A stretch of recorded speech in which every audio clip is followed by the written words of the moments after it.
I'm Dr. John Caputo, Professor of Communication and Leadership Studies and Professor of Communication Arts here at Gonzaga. And I'm here to welcome everybody tonight. But before we get started, I want to actually introduce you to the Dean of the School of Professional Studies, Dr. Mary McFarland.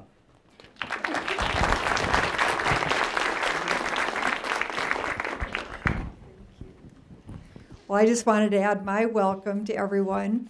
We know you have so many opportunities and choices for how to spend the wonderful moments of this evening, and we are so glad that you chose to be here to hear Dr. Bren Murphy. So, Dr. Murphy, we're so thrilled to have you here with us.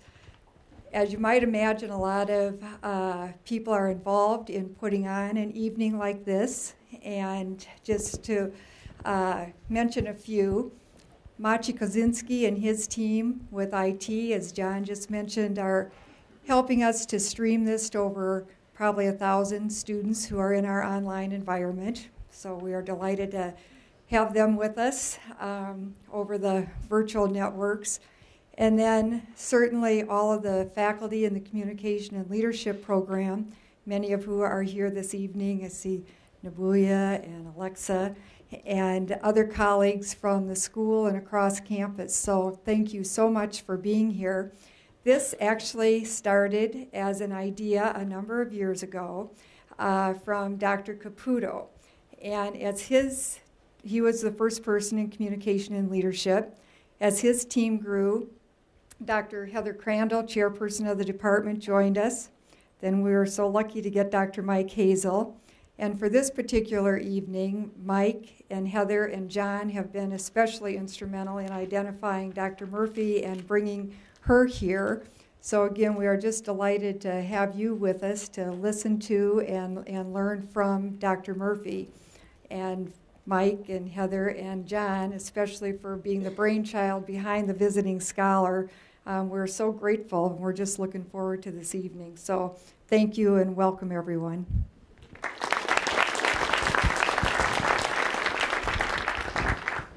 Although our talk tonight is on women, religious, and popular culture, we're not in church, so you're welcome to come sit down here in these seats that are closer to the front. There will be no special attention given to you, but if you're looking for a seat, we got plenty of seats right down here in front, so come on down if you're interested in doing that. Again, I'm pleased to welcome you all to, this is our 5th annual Visiting Scholar in Residence Lecture. It's part of the Master's Program in Communication Leadership Studies, as we mentioned.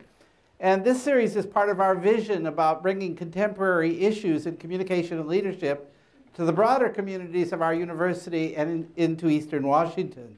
It's our attempt to make our scholarship public and speak about things that need to be said. With that as our goal, then the visiting lecture is sponsored by the School of Professional Studies, as Mary mentioned, but also we share this with the Undergraduate Communication Arts Department, the National Communication Honor Society, Lambda Pi Eta Iota Rho is here in the audience somewhere. They are co-sponsors of this event. Hopefully future graduate students coming into our master's program or some other program around the country. As is our custom in opening this event, I would like to start our meeting with a prayer. This prayer happens to come from a small book that was given to all faculty, 10 or 15 years ago from our president at that time, Father Bernard Coughlin. It's called Hearts on Fire, Praying with the Jesuits. This particular prayer that I picked for tonight is pointed and brief. From Blessed St. Peter Claver, Society of Jesus. Seek God in all things, and we shall find God by our side. Good. Nice prayer, huh? Okay, good. With that being said, I want to now turn to our speaker tonight. I have the pleasure of introducing you to my good friend and colleague of many years, Professor Bren Murphy. I first met Bren approximately 15 or so years ago at the Association of Jesuit Colleges and Universities Communication Conference. That first year I attended was at Loyola College in Baltimore, Maryland. And I've made many good friends from that conference over the years and visited many of the Jesuit universities because we hold these conferences every summer, particularly colleagues in the field of communication. And so Bren was one of those people that I met, and that I come to kind of appreciate both her wit and her wisdom. We spent many long hours in sessions about topics in communication, about our students, about what it means to be working in a Jesuit university, how do we carry out that mission in the classes that we teach. But we also drank some wine, wrote some song lyrics, danced at parties, and generally had a good time of growing and learning together with a group of communication scholars from around the country. Bren has earned her BA, MA, and PhD all through Northwestern University. She's a published scholar and has won significant teaching awards and chaired the Department of Communication and Women and Gender Studies, and also was the Assistant Dean of the College of Arts and Sciences at Loyola University Chicago, where she continues in that role today.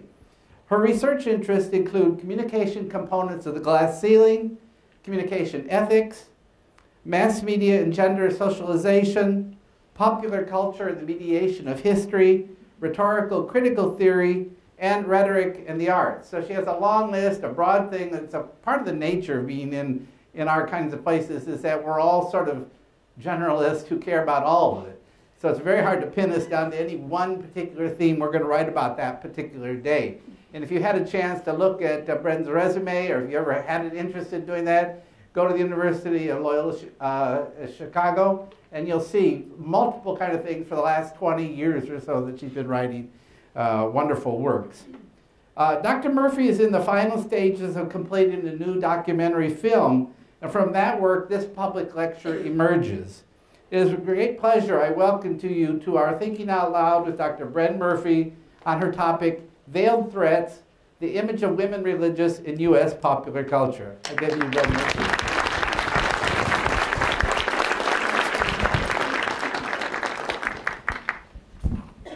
All right, we're going to get set up here. Yes? Are you going to? I can leave it up there. That's fine. Can you hear me? Yes? Great. A word, a little bit of a disclaimer or explanation before I actually get into the presentation. And that is that I used the term women religious in the title of that because that is the correct name for both nuns and sisters. There is a distinction between nuns and sisters based on the kind of work they do and the vows that they take. But many women religious use them interchangeably. So many of the people that I interviewed used nun and sister as though they were interchangeable. That's what I'm going to do tonight, but I know the difference. So I just don't want to get in trouble on that grounds. I'll get in trouble for other things, I'm sure. All right, so let's put this up there. Oh, display, okay. There. I've already messed up. Okay. Once I get started, though, I'm okay.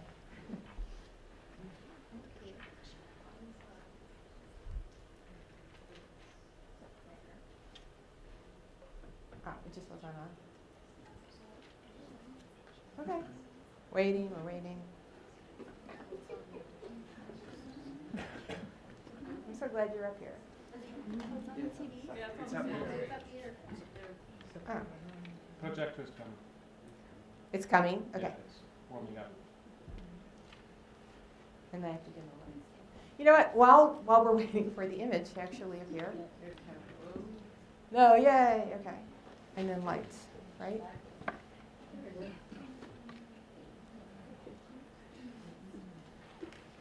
Great. I can see my notes. We're ready. I want to tell you what interested me in this topic. A number of years ago, I was staring at a display of greeting cards. And I noticed a greeting card with a drawing of a nun on it in full habit. And then I noticed another greeting card with a picture of a nun that seemed to be from the archives of a convent someplace. And I thought, oh, that's interesting. I wonder why, they're doing this. And then a couple weeks later, I went to another Hallmark store, and I saw 3 more different cards, all showing pictures of nuns on them. And then I went to my local Target store, and there were 8 completely different pictures of greeting cards. And because I am interested in popular culture and I'm interested in the depiction of women, I noticed that. So I bought them and was trying to figure out if there was a theme or what was going on. And then, just to show you how stupid I am, I said, hang on, I know nuns. And it's like these are cards with leprechauns or Easter bunnies on them. I mean, these were in some cases photographs or drawings or actresses, dressed up like what they thought a nun was supposed to look like. The cards were uniformly supposed to be funny, poking fun at being clueless, or poking fun at nuns for wanting to dampen everybody's humor. And routing out sin, So a typical one would say, have fun on your birthday, and you would open it up and it would say, you will roast in hell tomorrow. It was that kind of thing. And I thought, the women that I know, I work with many BVMs at Loyola University Chicago, and the women that trained me, who were the School Sisters of Notre Dame for 8 years of my life, bore no resemblance to these caricatures, and yet they seem to be proliferating. In other words, it's not like I had gone into some file of the 50s and found these old cards. These were things that were being made today and seem to be sort of taking on a life of their own. And so I made it my business to start looking for images of nuns. And boy, did I find them. I found old artifacts, I found new artifacts, I found artifacts across the board, the spectrum of popular culture. And I started to ask the question, why? I mean, is this just boomer nostalgia? And, when your generation, as we die off, this whole thing is going to die off? Or is there something else going on here? So I started literally collecting these things. You walk into my office, and it is a shrine to caricatures of nuns. What I'm going to do with all of this after I finish, I'm not sure. But I decided also in looking at them that this was so visual that what I wanted to do was make a documentary.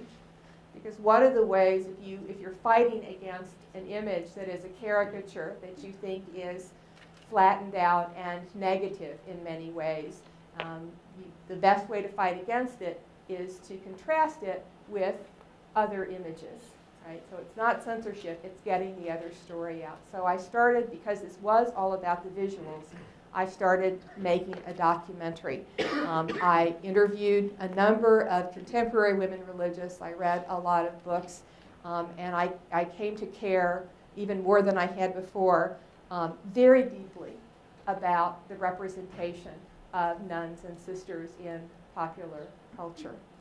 So I'm going to start by explaining some of the categories that we went into, that I went into, and then talk about why these are not at all a reflection of what these women were or are today. A lot of the things that I looked at was stuff, for lack of a better term, an academic term, stuff. I mean, it was just go on eBay and type in nun, and sometimes over 1,000 items show up, and a lot of it is stuff. So this happens to be a cookie jar in one of my aunt's homes. But there are salt and pepper shakers, there are squeaky toys, there are pencils and pencil sharpeners, there's nuns and snow globes. I mean, every once in a while I just say, God, I wonder if they ever did a bobbleheaded nun. Type it into Google, boom, there's a bobbleheaded nun. I mean, really, you think about anything that you could make with a picture, around an image of a person, and they have made them. Some are costumes that are appropriated by people. Many of them, I think, are not Catholic, because they serve a particular kind of function in the work that they do. The person in the pink costume up there is called the pink nun. She is not a nun. She is not even Catholic, but she has her own like one-woman abstinence campaign. And she decided that she would appropriate a nun's costume in order to do that. This is not a comment on abstinence campaigns. It's just that it's interesting to me that she decided this was the best way for her to get out her message. She has a website. Check it out. The people over on this side of the screen are actually men. There is a group of gay men in San Francisco called the Sisters of Perpetual Indulgence. I think that's what it is. And they have had a long-term, very sustained, well-organized campaign for homosexual rights. Again, I'm not making a comment either way in terms of homosexual rights, but it's interesting to me that they decided that what they would do was create their own order and call themselves the Sisters of Perpetual Indulgence. For some reason, they thought that that would be effective. They have a website. You can check it out. And below, of course, we have Paris Hilton and Nicole Richie, who decided as part of their act, they would get dressed up as sisters. So again, something sort of interesting is going on here, that these people think that this is going to be an effective way for them to communicate. And not only celebrities or people with particular agendas dress up, think it's good to dress up as nuns. It's a very popular Halloween costume, not only for people, but also for your dog. So, again, why is this happening? Is this just sort of a funny happenstance, or is something else deeper going on? Of course, in addition to stuff, in addition to costumes, there are cartoons. There's a lot of cartoons, and as I said, greeting cards. So you've got a number of different cartoons, usually using some sort of pun around the word habit, but also, again, making fun of nuns for supposedly being either clueless or just draining the fun out of everything. There are films you've probably seen, Sister Act, perhaps you saw Doubt. They started in the 50s in the United States, a very interesting cultural artifact because it came after World War II, when all of a sudden Catholicism became sort of popular.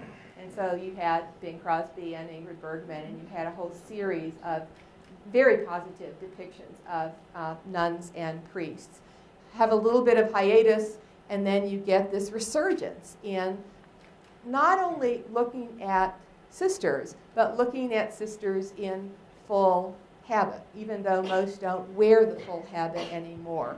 So again, this is interesting as well. I mean, Sister Act is particularly interesting to me because these are sisters who are supposed to live in an urban environment, who are going out in the schools, and yet it depicts them as afraid to go out into the schools. And again, the whole part of the joke is that Whoopi Goldberg is put into this habit. So again, something interesting is going on. In addition to films, there are also plays. Late Night Catechism started in Chicago. A very unfortunate musical called Nonsense, in which the nuns, again, are just sort of daffy and literally sing and dance around. And then again, of course, nothing's funnier than to see a man dressed as a nun. So we've got that little variation going on as well.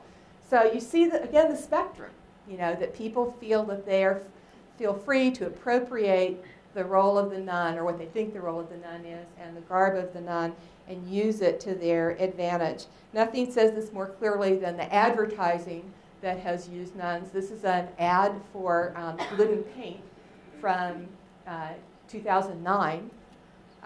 The theme of this ad is, the overall theme of the campaign is, anyone can do this. So again, a reference to, well, even nuns can do it. How funny is that?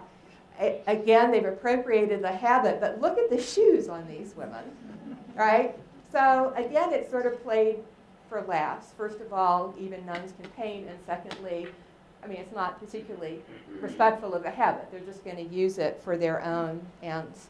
So this gives you an idea of the range of things that I am looking at and talking about. And so I tried, this is what academics do, is to try to start putting them into categories.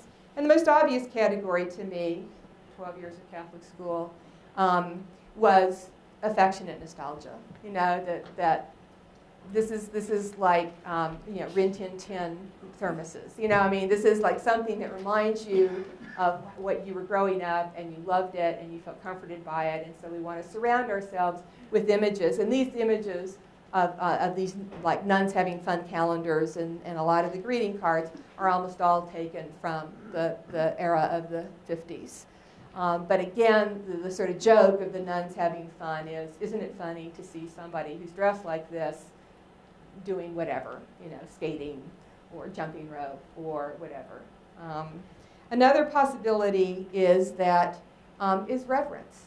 This happens to be my statue.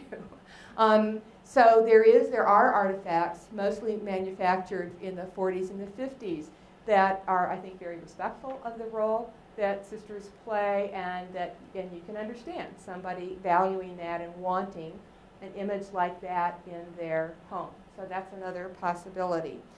A third possibility, and by far the most prevalent, is humor. And the humor comes from juxtaposing who you think that the nun is with something that she's not supposed to be doing. So there is an entire line. Have you seen these? An entire line of cocktail napkins. So it's Sister Mary Margarita, it's Sister Mary Merlot, it's Sister Mary Manhattan. My favorite one is Sister Mary Menopause. It's like, what? You know, so nun with a fan doing this. So this whole notion, again, of taking a nun, and you notice here she's faceless, and juxtaposing her with something that she's not supposed to be doing. On a more serious note is, a slightly more serious note is the role of satire. So again, not uncommon in American culture to take something and satirize it, particularly something that, you know, was once not supposed to be satirized. This is a scene from Late Night Catechism, which is set in a classroom, and the whole bit is that the sister comes in, and the audience are the students, and she treats them like she was treating a class taught in the 50s, and she remarks on people's attire, and she makes them recite saints' names and that kind of thing. And the prevalent audience for this are people who grew up in Catholic schools and, you know, think this is sort of funny. But there's an edge to it. Now, on a more serious note, is critique. This is a depiction of a film called The Magdalene Sisters. It is based on a compilation of true stories set in convents in Ireland. If you've listened to the news lately, you probably know that the Irish Catholic Church is undergoing a great deal of turmoil in terms of actually more for the actions of the priests over there than the nuns. But there has been a lot written about the schools, the convent schools that some of these sisters set up. And apparently there is evidence that there was a great deal of intolerance and cruelty in these schools. I must say that I have encountered no stories like this coming out of the United States. But, you know, you do have pieces of art that serve as critique. In the United States, there was a particularly vicious play called Sister Mary Ignatius Explains It All, which portrays the nun as really sadistic and crazy. And at the end of the play, someone kills her. So we do have that function in popular culture. And finally, the other category I found was erotica. Believe me, there were other images I could show, but I decided you would not want to see them blown up on a screen this big. But the reason that I mention it is, again, this notion, and you see this sometimes with images of nurses, you see it with images of flight attendants. You know, part of erotica and, quite frankly, pornography is to take something that is innocent and invert it. So there's a whole genre of erotica and pornography out there that they had decided to use the image of the nun for. So, there you have the initial categories that I was using. But my deeper question was, why all this attention to nuns? We satirize lawyers, we satirize doctors, we do, we have jokes about different professions, but You know, why is all this attention being paid to nuns, and what's the slippage between these categories, and who these women and really are. I love this picture because unlike the previous images of women religious that you've seen before, you can see for yourself here two things very clearly without knowing their names or what they do. One is that they don't all look alike. There are many different orders with many different charisms.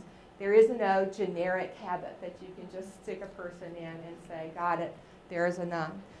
The second is these were leaders of very large congregations who were together at an educational conference in which they did very smart, very difficult, very challenging work having to do with shaping the policies of their congregations and how they would work together. If you take a close-up look at these women's faces, you can see for yourself that these are different women. These are, to me, they look quite intelligent. They look quite strong. They don't look silly. They don't look erotic. They don't look clueless. And this is not atypical of bringing together a group of women religious then or now. So let me tell you a little bit about just the history of Catholic sisters in the United States. Catholic sisters started coming to this country in the late 18th century. And they continue to arrive in large numbers for the next several decades. They came to meet the huge waves of immigrants that were coming to the United States at the time, and they endured very challenging conditions. They did not come over here to find convents ready-made for them. The first sisters who came were the Ursulines, who came to New Orleans. And I want to read you a quotation from a contemporary Frommer's Guide to New Orleans. I love this because, I mean, they have no vested interest in the Catholic Church as far as I know, or sisters. They're just trying to describe what they thought was interesting. So this is Frommer's Guide to New Orleans. Forget tales of America being founded by brawny, brave, tough guys in buckskin and beads. The real pioneers, in Louisiana at least, were well-educated, strong French women clad in 40 pounds of black wool robes. That's right. You don't know tough till you know the Ursuline nuns. And this city would have been a very different place without them. The Sisters of Ursula came to the mud hole that was New Orleans in 1727 after a journey that several times nearly saw them lost at sea to pirates or disease. Once in town, they provided the first decent medical care, saving countless lives, and later founded the first local school and orphanage for girls. One of the sisters that I interviewed for this project was Sister Helen Prejean, whom you may know from her book, Dead Man Walking, or the film. And she is a New Orleanian. And she talked about the gratitude that that city holds toward first the sisters, the Ursuline sisters, and then the subsequent sisters that came out, and said, you know, often, I mean, they were responsible for the first culture in that city and made it possible for, again, for New Orleans to develop the way it did. And that was not an unusual story. As I said, in the 18th and 19th century, waves of these women came. They came mostly from Ireland, from Germany, from Italy, and they came to serve the needs of the immigrants who were coming over here. And they faced the same challenges that the early immigrants faced. Often they didn't know the language. Often they did not know anybody here. They had left their families to come here. They went to cities and to pioneer towns with nothing pre-built for them. But they came because they knew of the tremendous need on the part of these immigrants. I will say that my research has indicated that part of the reason that they were sent was that the Vatican was afraid that all these immigrants coming to the United States would become Protestant. So it's like, oh, you know, keep them Catholic. But that when these women got here, and there's story after story after story, is they didn't ask what religion you were before they worked with you. They again paid particular attention to the needs of girls, making sure that girls got education as well as boys, and they paid particular attention to the poor. They worked with people who, in the case of the Irish, for example, were desperately poor and discriminated against when they came over here. And the sisters worked with people, again, regardless of their monetary status and regardless of their religion. So they did not come over here to convert. They came over here to do God's work among the people who needed them here at the time. They lived where the people lived. They lived in poverty. They took care of homeless children. They took care of the dying. They did not, again, do this work. I mean, these were, again, it's hard to imagine silly, clueless, trivial people living in the kind of conditions that they had and facing the kinds of challenges that they did. They lived, as I said before, where the people lived. And this is a picture of Madonna House, which is now gone on the Lower East Side of New York. They did whatever was needed. If you needed a loaf of bread, they got you a loaf of bread. If you needed to learn English, they taught you English. If you needed to have, in the big epidemics in the large cities like New York and Philadelphia, if you died, they would help you if you become buried. I mean, again, they were doing serious, challenging work, and they were doing work based on the people who needed them. People, of course, needed them not only in the tenements on the East Coast, but they needed them on the frontiers. Here's one of the sisters of, this is one of the sisters of St. Joseph. Is that one of the orders that's here? Sisters of St. Joseph? Mother Joseph is Providence. Thank you, Sisters of I knew somebody in this crowd would know this. And I was very pleased to see on the newspaper building you have here. They have all the busts of famous either Washingtonians or Spokanians. Okay. If you look at that bust, I mean, you see a picture of a very strong person with a sense of purpose, and the first word that they put under her and her statue is architect, right? So they don't put, none. I mean, the first thing that they say is she was an architect. The second thing that they say is that she founded a religious order, and the third thing that they say is that she was a hospital builder. I mean, this must have been one formidable woman who helped build this area. And she was not, I mean, she was particular, but she was not completely uncommon. These women went to frontier towns, often were the only women there besides prostitutes, and went there well ahead sometimes of the priests who were going to come out later and form the parishes. They were there to build schools. They were there to tend the sick. They were in logging and mining camps. They set up one of the first systems of insurance. Again, not Catholic insurance, just insurance in very, very dangerous professions, so that if you paid $5 a year, that would just guarantee you treatment, whatever your injury was. They worked with families, again, regardless of their religion, paying attention, I mean, not to the neglect of boys, but making sure that the girls got an education too. When the Civil War came, and I'm sorry for the blurriness of this, but they didn't have the kinds of cameras that we do now. This is a group of the Daughters of Charity. You can recognize them from their particular headgear. They were not necessarily set up to be nurses. At the time that the Civil War happened in the United States, there were no organized schools of nursing. Most of the nursing on the battlefields was done by mothers and sisters, and sisters as in biological sisters, and wives who would go onto the battlefield after the battle was over and tend the best they could to the wounds. But because they also had family responsibilities, these women usually went home. The Catholic sisters stayed. The Catholic sisters stayed on the battlefield. They lived in tents. They treated people regardless of their rank. They treated people both Southern and Northern, both Yankee and rebel. They were with these men while they were dying.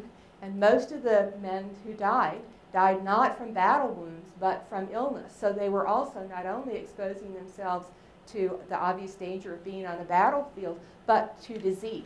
And many of the sisters did die. They were so effective in what they did that even in the midst of suspicion about who these sort of strange-looking women were, they were eventually welcomed by the soldiers on both the rebel and the Union side. We know the names of some of these women. Here's Mother Angela Gillespie, again, not a trained nurse, but learned how to do nursing. Why? Because that was what was needed. Here's a beautiful picture of Sister Verona, Sister of Charity, and you can see I've put on here a photo by Matthew Brady.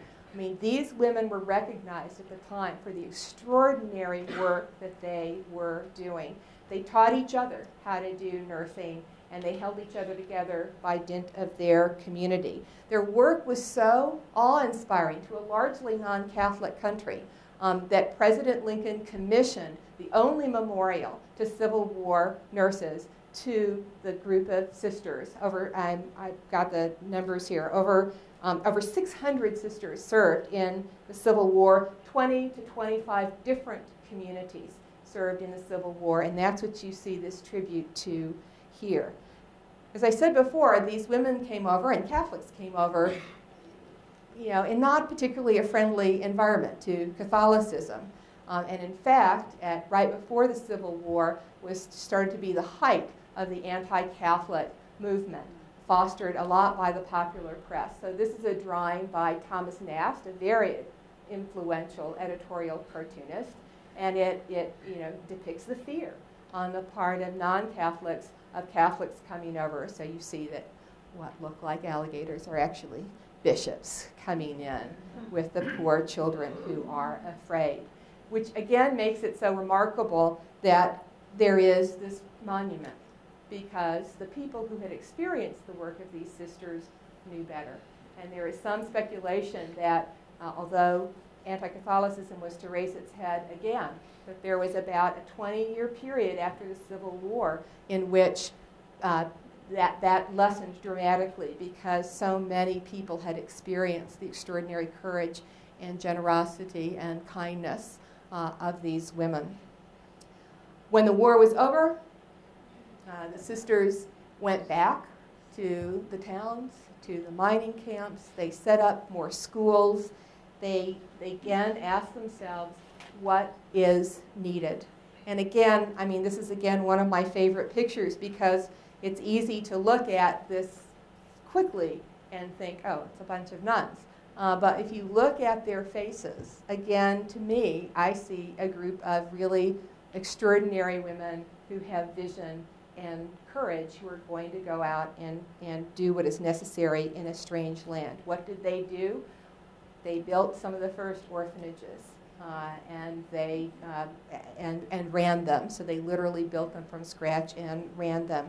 They worked with populations that nobody else was interested in working with. They clearly built hospitals. The largest independent healthcare system in the world was built by Catholic sisters.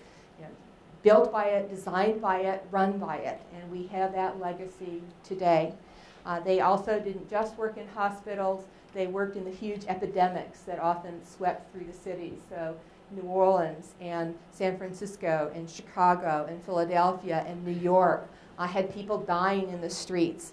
And especially the poor people had no one to take care of them and no one to bury them when they were dead. And these sisters went in and answered the call and took care of people, again, regardless of their station, regardless of their religion. And many of these sisters died because of the disease to which they were exposed to. Clearly, they built schools. And what I like about these two pictures is, and I can tell you from my experience, that yes, we learned to be proud to be Catholic, we learned about our faith, but we learned about being American. And we learned what it meant to be a citizen of this country. And so one of the people that I interviewed, Dr. Bob Orsi, who's a religious historian at Northwestern University, said, if you take it as a given, and you should take it as a given, that Catholics, Roman Catholics, were foundational in building this country, into what it is today, and you take it as given, as you should, that women religious were foundational in building the Catholic Church, then it's axiomatic that women religious helped build our country. They trained citizens, not just Catholics. Some of these women were not, not only did they train people who went on to, who never would have gone to college to go on and get higher education, but they also built institutions of higher learning. This is Sister Madaleva Wolf, who built St. Mary's, St. Mary's of Notre Dame, which is across from Notre Dame University. I love this because there she is looking at the plans, right? So these women didn't just sit in offices. They actually worked literally in the building of the institutions. Another reason I love Sister Madaleva is that at this time, women weren't allowed to study many things, but women in particular were not allowed to study theology. And she said, okay, I'll build a school of theology. And that became the first place that women could go and study theology and get advanced degrees in theology. Another person I'm very close to in spirit is Sister Justicia Coffey. She built Mundelein College, which has now been absorbed by Loyola University. But there's pictures of her walking on the girders, making sure that the job was done right. And until 10 years ago, Mundelein College was the last remaining women's college in Illinois and was second in the state of Illinois in producing people who went on to get their PhDs. So these were women who were serious about education, about providing education for other people. And they were also serious about becoming educated themselves. Women religious started earning advanced degrees in large numbers well before other women thought to do it or were allowed to do it. And they didn't just do it in the usual sort of feminine subjects such as history and English and art. These women got PhDs in chemistry. The first women astrophysicist in the United States was a sister, a BVM sister.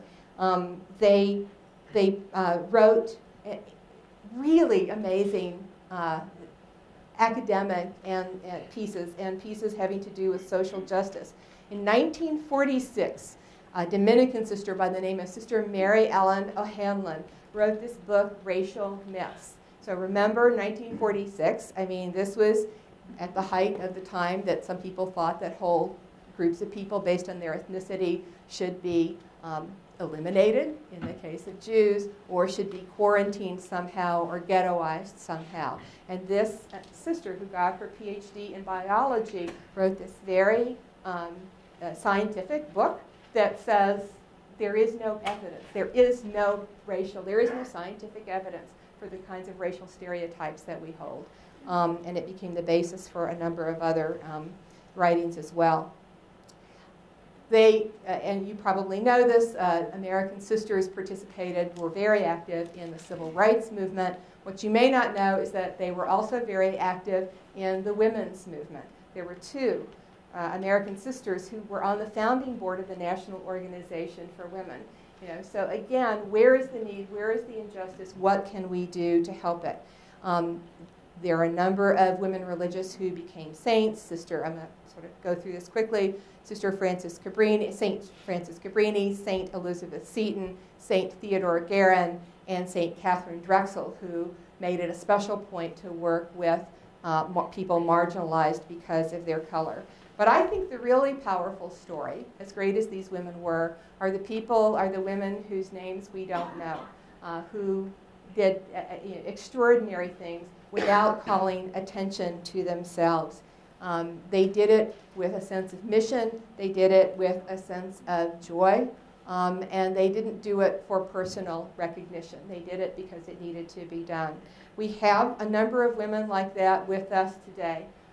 There is Sister Helen Prejean, who I said before is a death penalty activist. Sister Margaret Farley holds an endowed chair of theology at Yale. Thank you very much.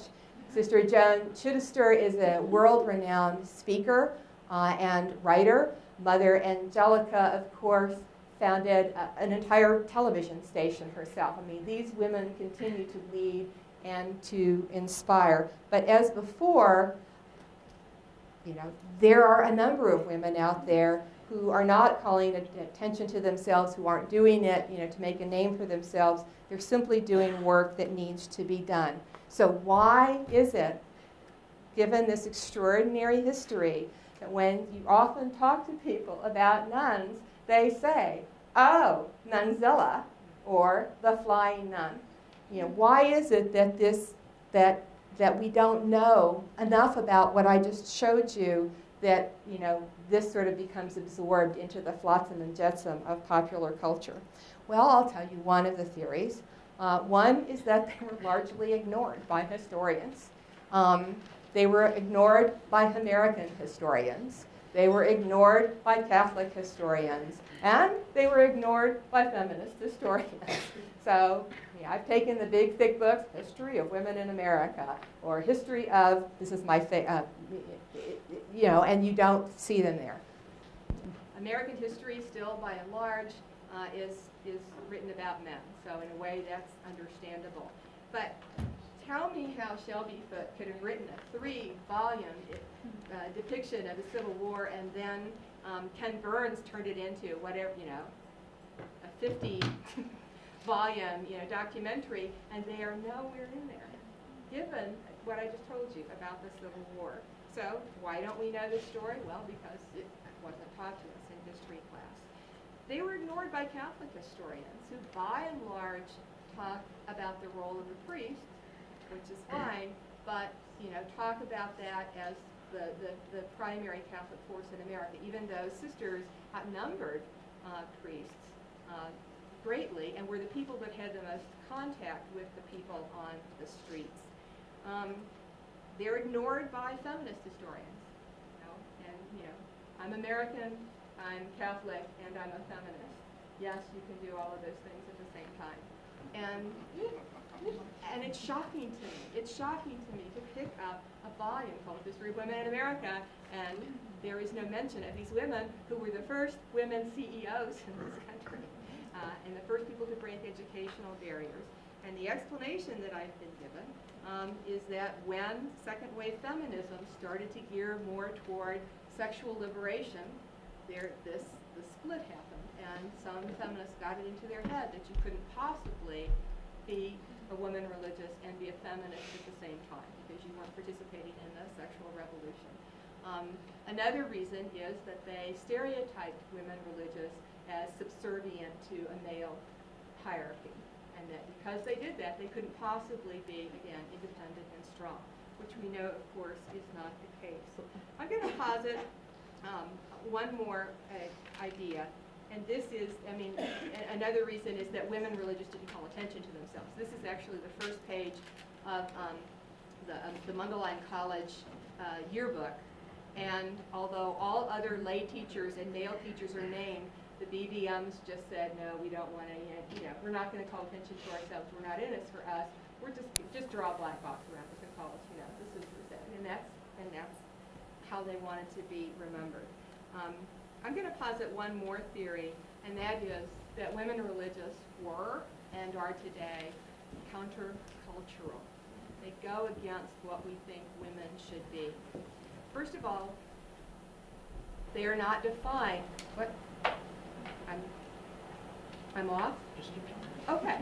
Ignore the person behind me. They're not defined by traditional female roles. So they are not moms. They are not wives. They are truly women, but they are not usually what popular culture doesn't know really how to deal with them. They're not evaluated by their beauty or their domestic skills or their ability to ingratiate themselves to anybody else. They're there to do a job, and they don't play often some traditional female roles. They were early figures of authority in essentially male domains. And, by and large, have been hidden from some people's view. The early history of the nuns, as they moved into the 20th century, but particularly by the time of the 50s, was that they left whatever, they worked in the hospital, they worked in the school, and then they went back to the convent. Sister Jen Chittister tells this story of working in a school all day long and then having to say goodbye to these students whom she had fun working with and crossing the tarmac, you know, in her habit to go into the convent and the doors closed and nobody went into the convent, right? Whereas the priest is walking across the same tarmac, so like Bing Crosby, and pulling off his collar and putting on a cardigan and saying, let's go have a Coke. So you saw the men as human, but the women were hidden behind this convent. I mean, we had serious discussions in 4th grade about whether nuns ate. We never thought about it, right? Okay? So they lived a life apart from most of the people that they were working with, and now we don't pay as much attention to them because they are in lay, most of them are in lay clothing. Of course, not all of them are. So you know, you could be sitting beside a nun and not know. And some of you are right now. When something is difficult for a culture to handle, the culture usually replies in a number of different ways. You don't know how to handle this. You ignore it, you trivialize it, you make fun of it, you romanticize it, so you know you don't have to deal with it. You demonize it, or you use it to your own ends. And you certainly see the fact, I've already talked about the fact that these stories that I just told you about what real women religious did, ignored. In the late 60s, early 70s, when many sisters started to change from the traditional habit to a modified habit or lay clothing, you saw that happen dramatically. The dramatic example I can give you is the story of the singing nun. Who here has even heard of the singing nun? Okay, all right. So this was a real woman with real talent who issued this album anonymously, you know, not to call it named. It was made. She was a Belgian. It was made for the sisters who were working in the Belgian Congo in her congregation. Phenomenal success. #1 on the Billboard charts. It was knocked off by the Beatles. I mean, that's how important this album was. And yet, she had some questions about her vocation. She took a few years off, but she decided, well, you know, I've been a world-renowned talent. I can sing. So she started to release albums on her own, and no one was interested. Same voice, same talent, but because she couldn't be put in sort of this pigeonhole of what a nun was, the record company dropped her. She later committed suicide. It is not a good story. There's a new film out now it's a Belgian film, so I don't know. I hope it comes to the United States, and you should see it. Ironically enough, for those of you who speak French, of course, you know that the name of that album is Sister Smile, right? And so we liked her when she was smiling, as long as she was in the habit, but we didn't like her after that. So the decision of sisters to change, you know, many of them to get out, to change out of the traditional habit, is something that isn't widely understood, and it bears a little bit of discussion because what popular culture has done, thank you very much, by and large is concentrated on the sister in the habit. I think to the point of lifting her out of any kind of historical context. And so you rarely see, again, any kind of depiction of a nun without a habit. But there are 2 films I can tell you about that deal with that, and one, yes, stars Elvis Presley. Not a great film, but an interesting film because it deals with how difficult a decision this was and why people are still debating it. So Mary Tyler Moore plays, again, this impossibly beautiful nun who decides she wants to work with the poor, and she decides that the way to be closest to the people is to change into lay clothing. So there's almost this striptease opening of this film in which she and 2 fellow nuns walk into, they're in New York, of course, and they go into, you know, whatever, Bloomingdale's or something. And as they're crossing the street in their full habit, cars stop, buses won't charge them anything, blah, blah, blah. So they go into the store, and then you see their habits falling from the ground. All very tasteful. And then they come out dressed as, you know, women are supposed to look. And they're hassled. People yell at them. A bus almost runs them down, right? And so it's this whole notion of what was the trade-off? What happened when you changed into lay clothing? And Elvis plays a doctor. He gets to sing, and because he's a singing doctor. And so you see Mary Tyler Moore at the bottom, you know, working with patients. But she and the other sisters had these serious conversations about what would be best in terms of the work that I do.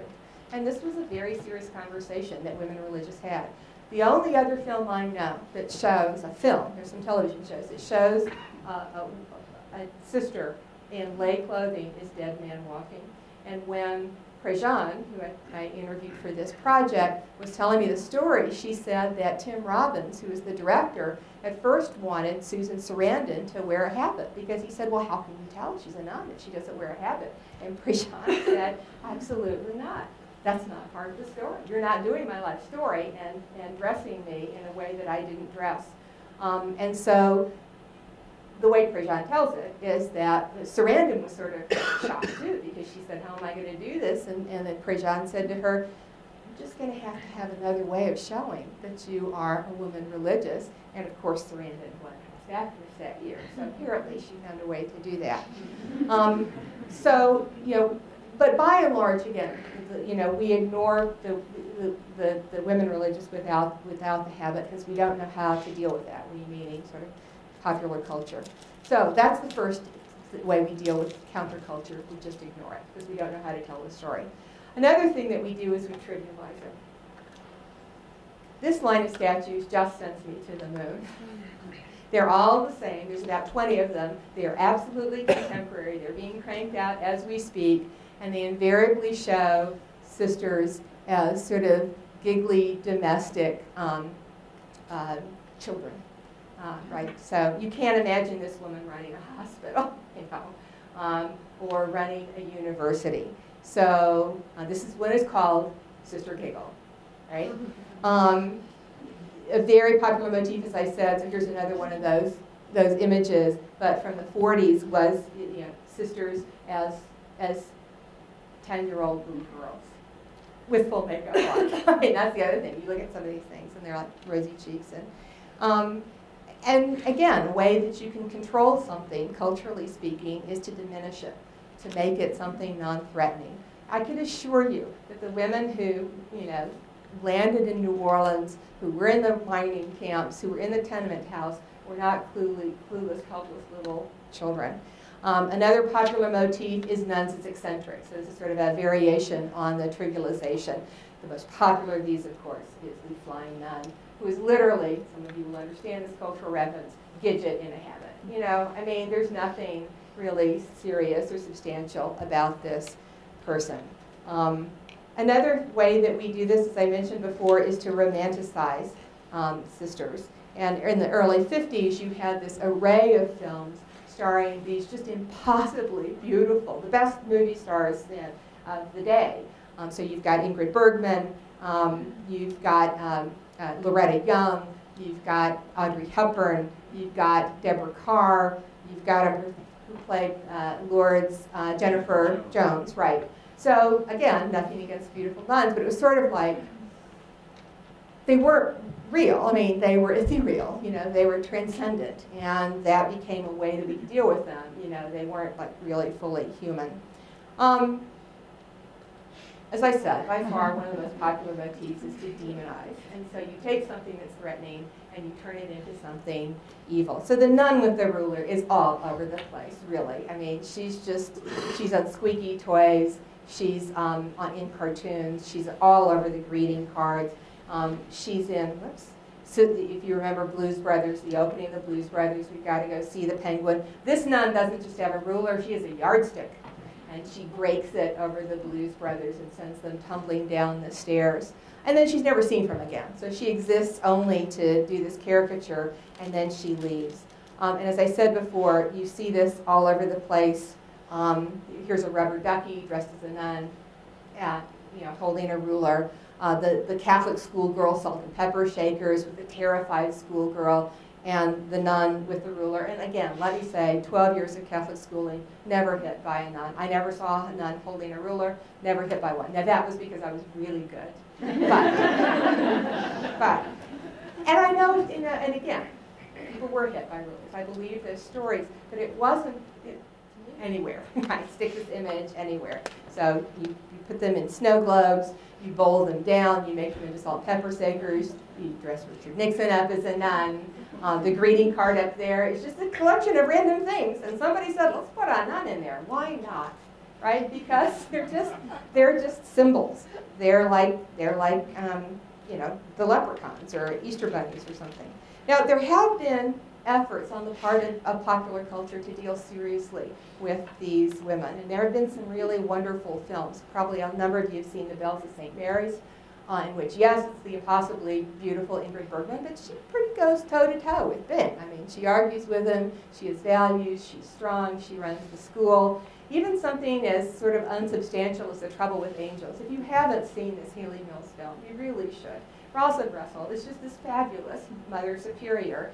And there's this wonderful speech at the end about what it means to be called to religious life, and that they don't want people who are silly or who are overly sanctimonious. They want people like Haley Mills, who has a will of her own and is smart and is going to play a leadership role. So I mean, it really is a wonderful tribute, I think, to nuns in that era, even though it's, you know, supposedly a children's film. And then, of course, you have Doubt. What's interesting to me about Doubt is that although many of the critics thought that the Meryl Streep character in it was, you know, goes back to that notion of the harsh, mean nun, it's easier when you see the play. I mean, this is a play about two very strong-willed people. And to me, one of the most interesting scenes in the film is the juxtaposition between the two meal times. Mm-hmm. So you had, you know, the priests eating and drinking and smoking, and you had the nuns eating in silence and eating, you know, like gruel. But holding together as a community. I really thought that film did a nice job of showing the sisters caring for one another. Some of the most successful images of women, contemporary women religious, have been on television. It's a wonderful documentary, a serial called Brides of Christ that shows the difficulty of the transition periods in the 60s. Some of the sisters stay in the convent, some change into lay clothing, some leave the convent altogether, but they all respect and love one another.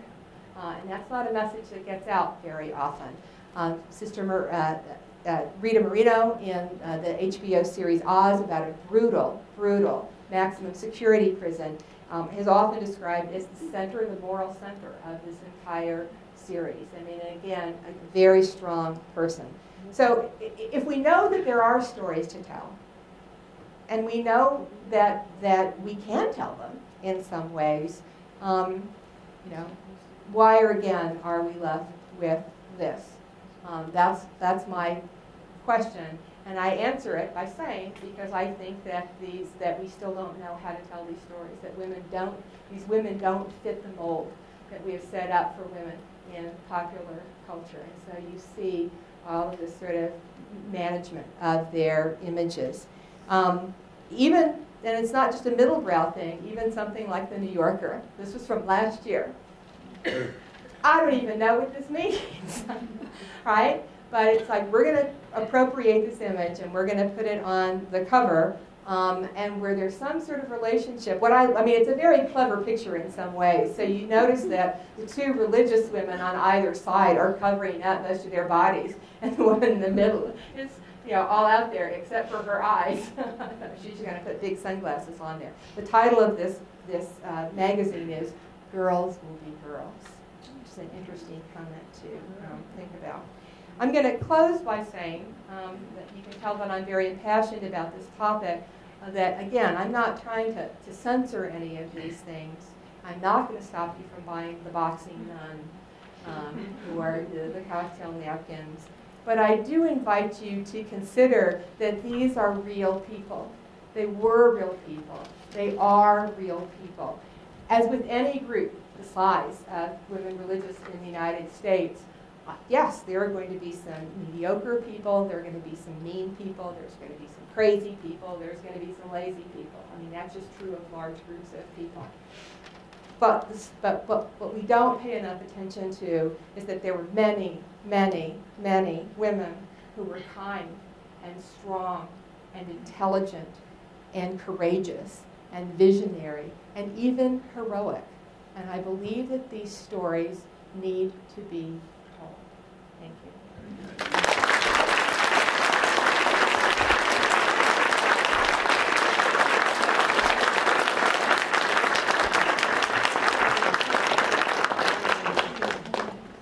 You all asleep or you want questions? Well, let's take some questions. We maybe can spend about 10 or 15 minutes, depends on your own interest. Question here, one. We have another question after that. Second question. All right, let's start right here with the first question. Asia. Okay, so you mentioned in the second wave kind of how the feminist community shunned men. Do you think this has changed post-second wave? No.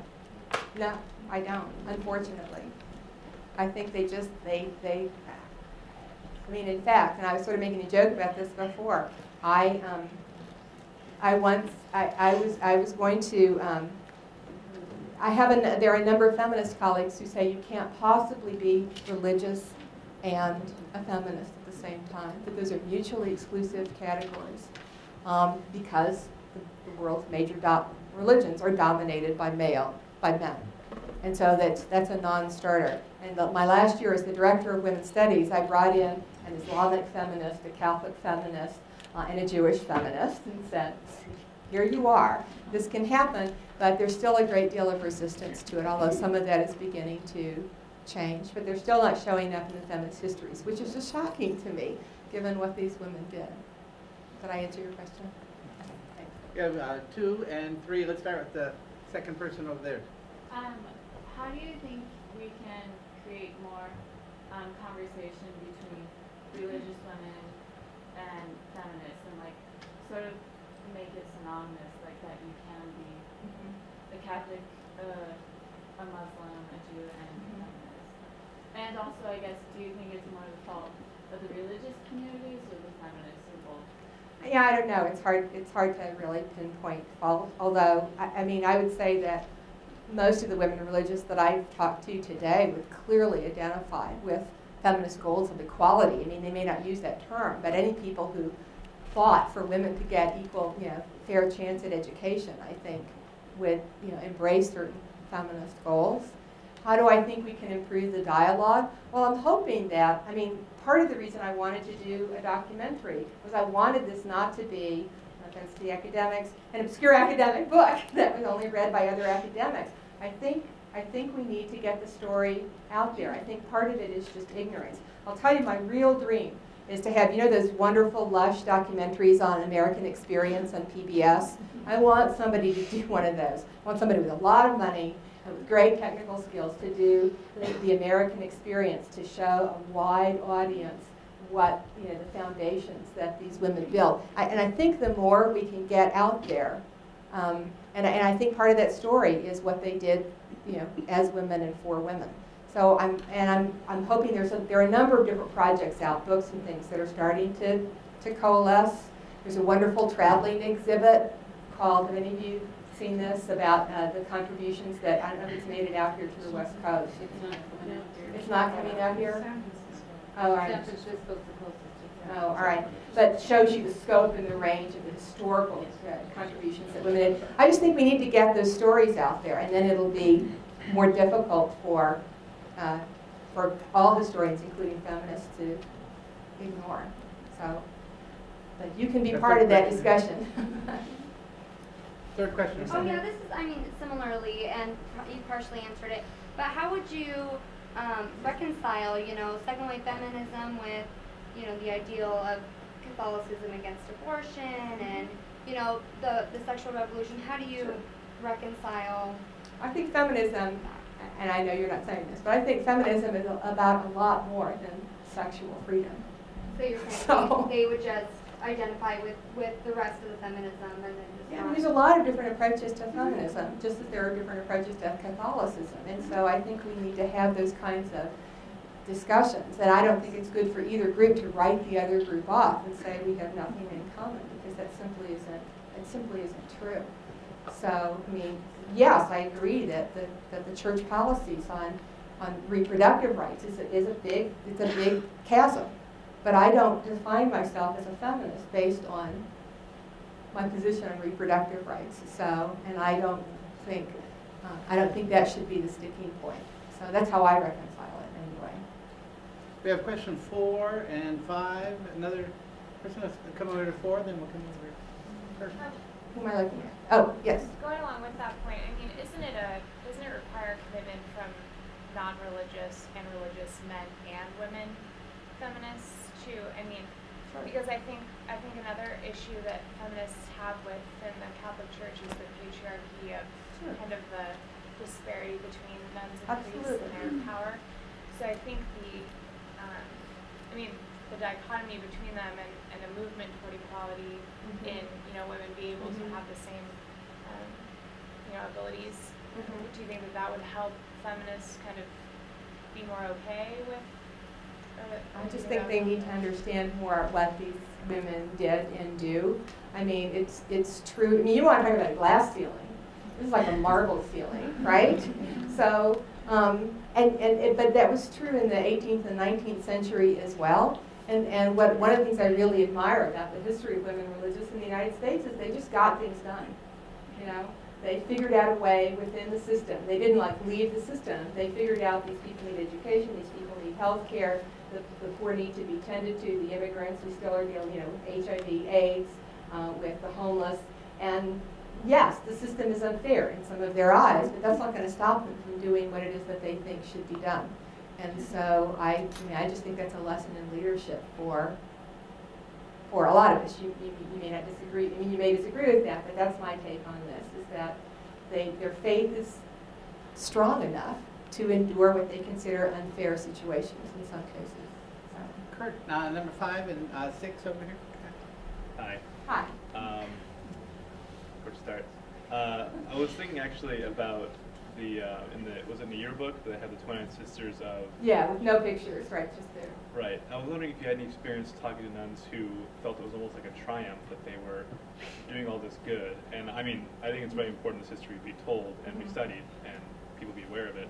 But I'm wondering how they actually felt about their mostly anonymous but very, very important role, like in the idea that we're doing this service and we're not getting paid for it. Like we're actually doing a service with no money, no glory, and isn't that great? I wonder how they would feel about that.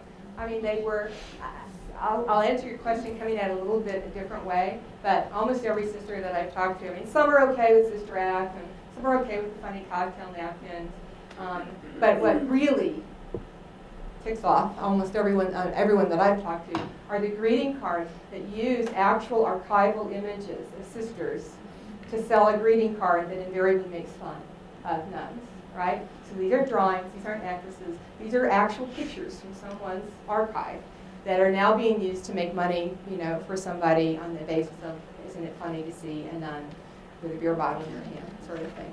And I asked one of them one time, I said, well, do you ever fight against that? And she said, we're too busy doing our work. I mean, yes, it bothers us, but we don't have time or energy to go after that. So I think that was probably, I don't know if they were proud of doing it honestly, but they weren't going to spend any energy calling attention to themselves. And somebody like Prejean wants to call attention to her work because she believes so strongly in it.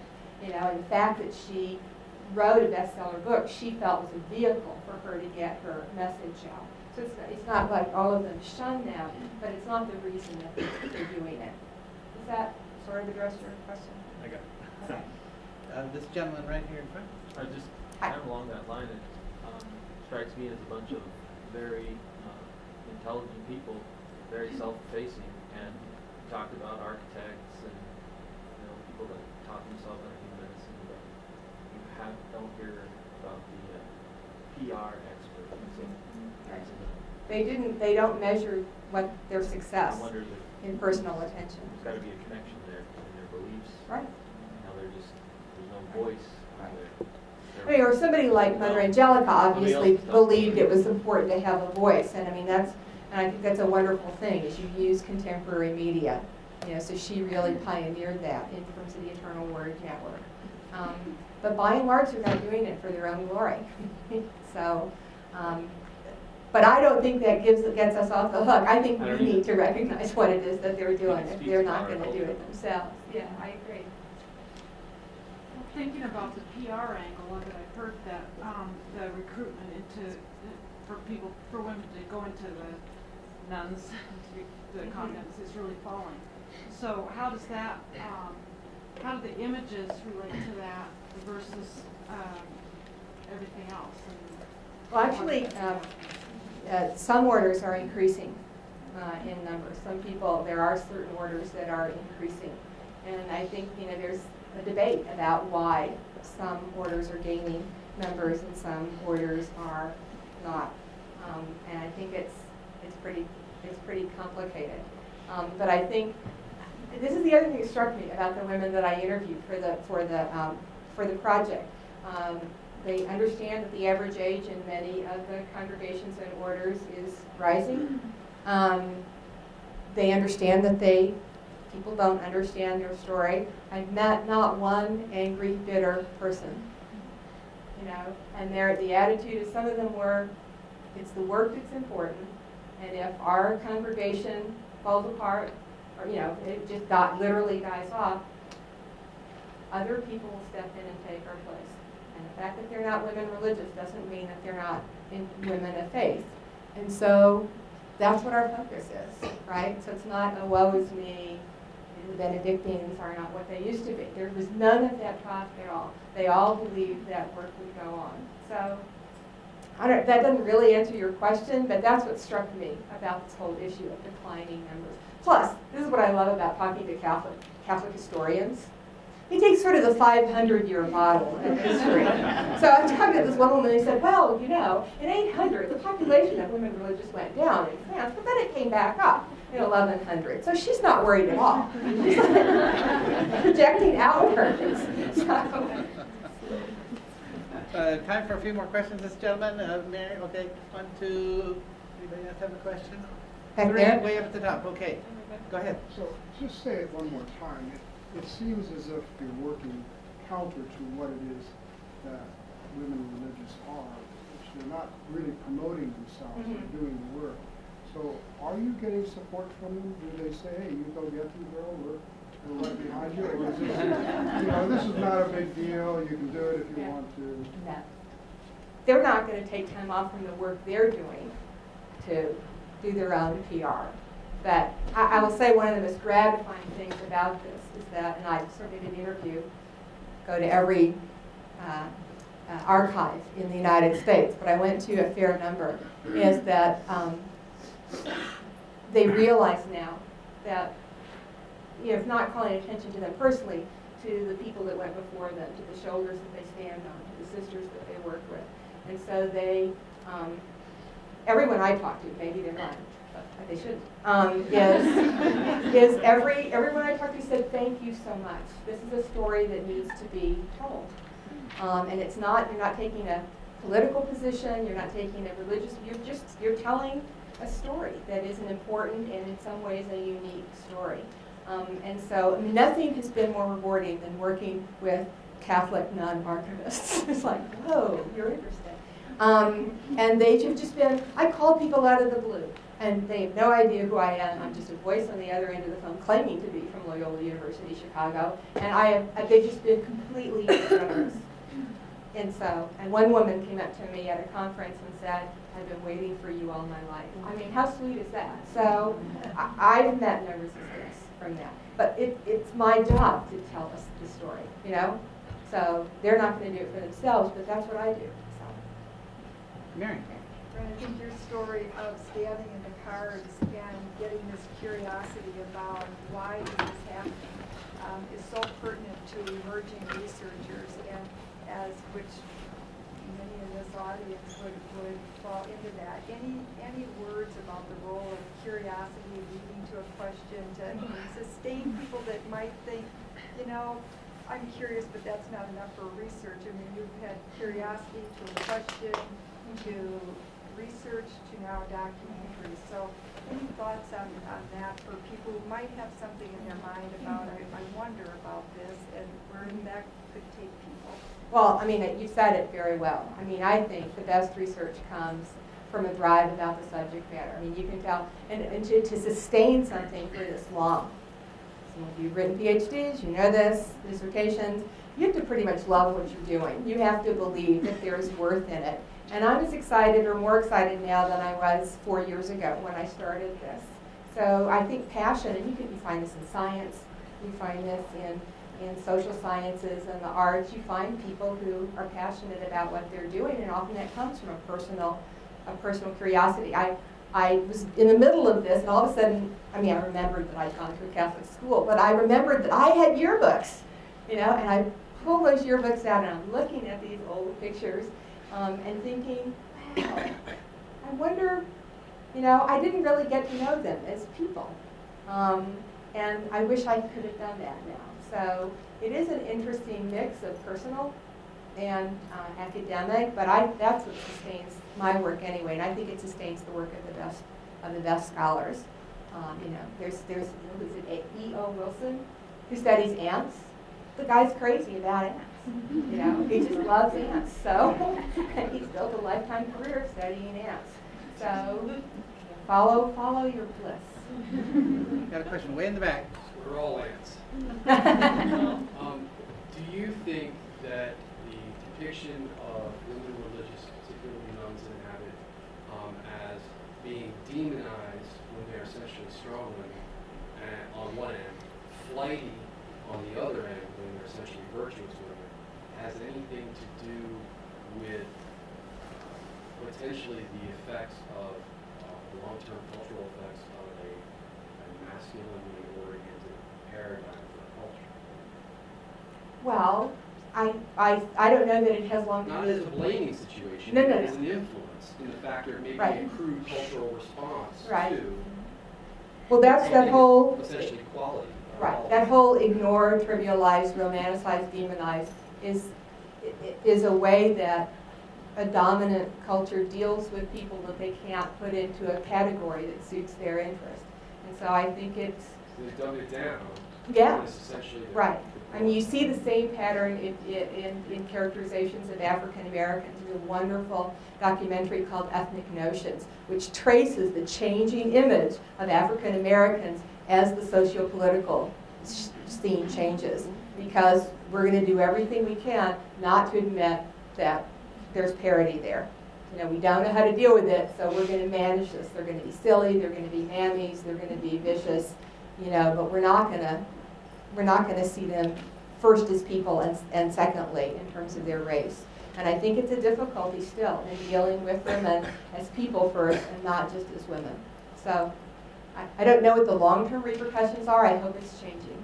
So, thanks. Any other questions at this point? These are the last couple. Last chance if you have a question. Okay. So we'll start over here, 1 and 2, and then we'll wrap up. Yes, escape now one. We could be here all the time. Go ahead. Okay. My question is, these stereotypical depictions, do they transcend beyond American pop culture, or is it just like a global thing? Is there any? Great question, because I left that line out. This is a uniquely American phenomenon.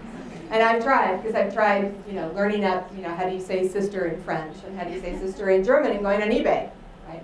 And most I get is the British eBay system that shows a lot of sexy nun Halloween costumes. That's really it in terms of popular culture. And I think the reason is twofold. One is that the American experience with sisters was much more direct and in the streets than the European model was. Because that's why the nuns were sent. They were sent to be out in the people. And so more Americans had this face-to-face encounter with nuns, living among them and working among them. And so they just played a different role in our history and in our life. And the other is, American pop culture, is a pretty massive endeavor.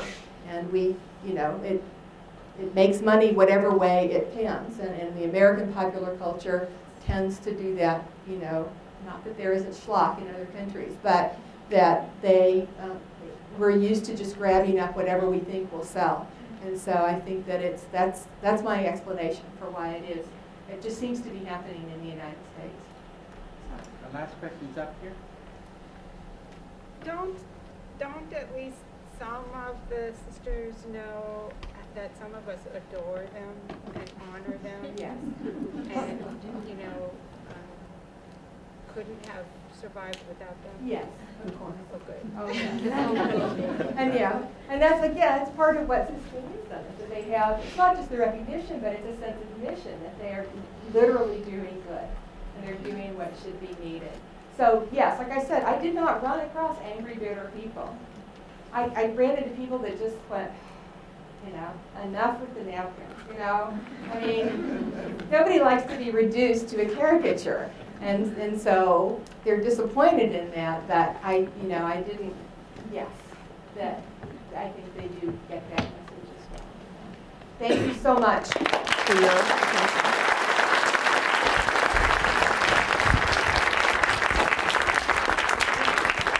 Also, part of our tradition is to honor our visiting scholar and make her a ZAG for life.